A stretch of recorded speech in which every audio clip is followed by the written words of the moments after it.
What up guys, it's your boy 6am coming at you from 6 Reviews, and today I want to do a quick little video. There was a Buzzfeed video that talked about Korean men growing up in America, and I want to talk to you about a Korean man growing up in Canada, but those guys grew up in LA, so that's kind of a whole different experience. For myself, I grew up in a city called St. Catharines. Now this is a city that is surrounded by majority of Caucasian people. The city was about 130,000, maybe if that. And it was a place that there weren't many Korean people, and it was a very interesting experience. And even when I'm talking about this right now, and even I was preparing a little bit for this video, I was thinking about when I was younger and the situations that were happening.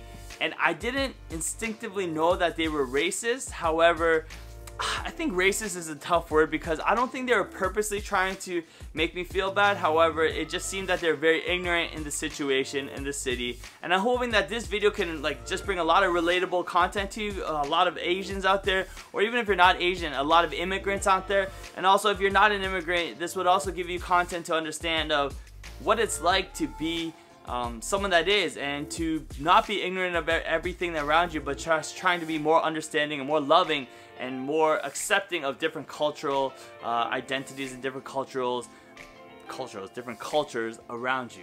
Growing up in St. Catharines, there weren't that many Korean people around. Like, I'll tell you my high school nickname. My nickname in high school was Korea. So when I was on my basketball team, everyone had to put their last names on the warm-up jerseys, and then for me, they didn't put Seoul, they actually put Korea. That's just how small of an ethnic community, let alone Korean community, that was there at my school, where my nickname was my ethnic background. That's like me telling like all Chinese people that your nickname's gonna be China, which in Toronto that would be really tough to do because there would be a lot of people with the nickname China. Before even talking about high school, I'll talk about elementary school. And so another instance, one of my nicknames in elementary school was Jackie Chan or Samsung, and because my name's Samsung anyways, or Jackie Chan just because I'm Asian. And that was the little things that my friends came up with, not because that they're trying to be racist to me or whatnot, but that's the only social or basically famous person, Asian person out there that connected me. So they called me Jackie Chan in elementary school. I think it was like grade 4 or 5 when Rumble in the Bronx came out. If you guys are too young to know what Rumble in the Bronx is, that's the best Jackie Chan movie that he's ever come up with. On a social level, it's very difficult for me to fit in, and so I tried extra hard for a little bit, and I became whitewashed, and I don't know if that's a proper term, but I try to make myself as similar as I can around the community I was in. And so I would just do what they did, and I would understand and go about them. And that was more kind of elementary school.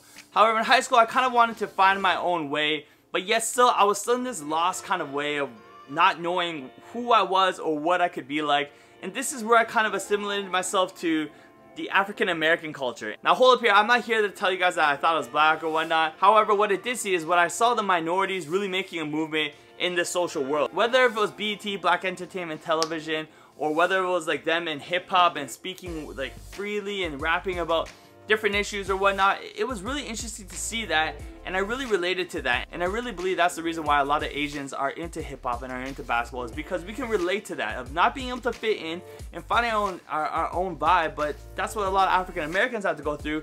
And then with that said, we just really try to jump on board and not try to be black. We just really appreciated the fact and the culture that was there, and we wanted to jump on board with that because we didn't want to be white, and now it seems like we wanted to be black. But really, a lot of second generation Koreans in Canada, and I'm assuming it's the same in America, wanted to find themselves, and that was kind of the process I was going through. Now, a quick note is I'm not 21, I'm not 25, so things that have changed. I am a little bit older, I am in my 30s, so I'm talking about something that was a little bit older. However, I still think a lot of these concepts still apply. Food was a big thing because food was seen as not that desirable. Asian food wasn't that desirable, and right now, like, Asian food is crazy. Everyone loves it.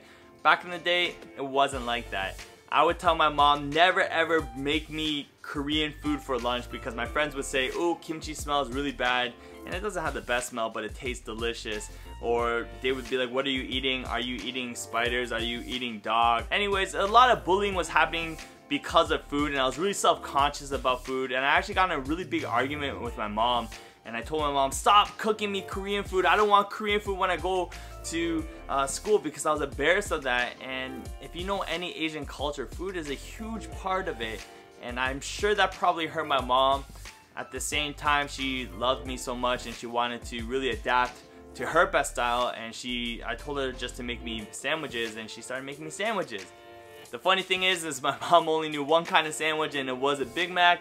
So my sandwiches always consisted of a bun, meat, and bun. And it wasn't a hamburger patty. It could have been like Black Forest ham, because that was my go-to, or turkey, because those are the things that my mom readily knew and was able to go to the grocery store and say Black Forest ham somehow and turkey. And that was my sandwiches, and I give kudos to my mom for doing that. However, at the same time, when I think about it now, it's so sad that I was so embarrassed of something that I truly loved and I truly enjoyed, but yet because I was in public or whatnot, I had to shy it away and send that away. And there's a lot of things that I did to my parents that probably made them feel bad. I was embarrassed of them. I was embarrassed to walk around with them in public. I hated the fact that anytime my mom had to go do something, she would have to take me, because she wouldn't be able to really communicate with them as best as possible. And especially when they're going to places like the dentist or the doctors, like I was forced out, and I felt really just, again, embarrassed and just angry at the fact that my mom or dad couldn't speak English like 100%. And it still breaks my heart that I think, or that I did think like that. And I know that there are probably some people here watching this that experience the same thing, but I'll tell you right now, man, just love your parents. Love the fact that they're diverse. Love the fact that you have not just one identity in being Canadian, that you are 2 identities or 3 identities, 4 identities, whatever you want to identify with, in that sense that you are more than that, and it's so much better that way. And I really regret doing that to my parents. So Appa, if you're watching this, I'm sorry. I'm not gonna cry on a lens or in like a video like this, because I don't cry, but I do a lot. And now with friends, like I said earlier, I tried extra hard to fit in. I was on student council. I was on basketball, like I was a basketball captain. I was a volleyball co-captain, kind of, not really, co-captain I would say. I played every like non-contact sport, tennis, badminton, of course. However, there was still something about me that didn't fit in. Girls didn't seem to be attracted to me. I had a tough time in that category, you could say, even though I'm a super good looking person. But I don't even blame it on the girls. I think it was just me, because I lacked confidence. It wasn't about them being racist to me, and it wasn't even them thinking that Asian guys were not attractive. I do believe it was because I wasn't confident in my skin, and I wasn't confident in who I was. So there was a lot of self-esteem issues growing up in high school. I let those self-esteem issues really affect me in a bad and negative way, and I got into a scene that I didn't really need to get into, just to kind of prove myself in a lot of different things. However, with that said, I really wish that a lot of people watching this is be confident in who you are, just because you're a little different. And this isn't like one of those cheesy things just to like really be like, yeah, I promote this, but I'm being serious right now. Like, be confident in who you are. Cool shoes or whatnot does not make you who you are.